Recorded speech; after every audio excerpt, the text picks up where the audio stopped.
Bitter ka ba? O sadyang di ka lang makalimot? Tipong bawat detalye ng naging relasyon mo sa specific person na yun, nakwento mo na. Bawat tawanan, at iyakan, moment nyo, na-share mo na sa kausap mo. Tapos, bigla ka mag-iisip at maiinis dahil bigla mong maaalala na lahat pala ng mga bagay na yun tapos na. At pagkatapos nun, after ng anger, bigla na lang tutulo ang luha mo at sasabihin mo, sana ganito din siya. Sana naiisip niya rin ako.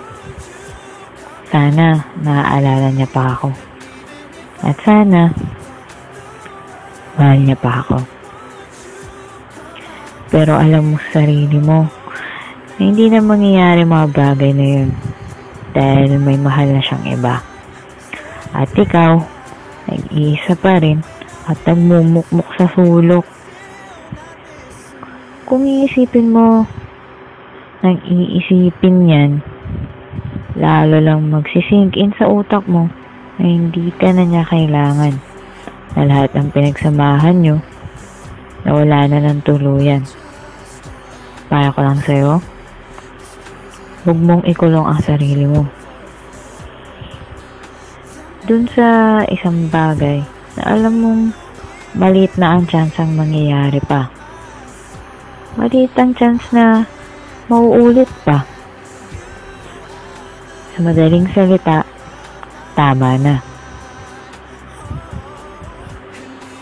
Sa buhay mo, masabi ko lang, don't give up. Di lang siya ang tao sa mundo. Di lang sa kanya pwedeng umikot ang kwento ng buhay mo. Di lang sa kanya mabubuo ang isang buong libro na puro siya ang topic ng chapter mo. At pinakahuli doon, ending, tanggapin mo na hindi siya ang para sa'yo. Parang ako, sinubukan ko lahat ng kaya ko. Hanggang sa napagod na ako.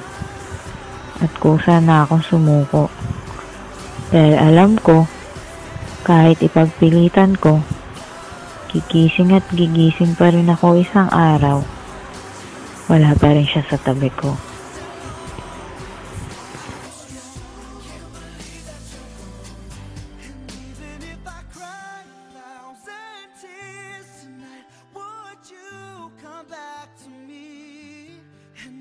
If I walked on the water, would you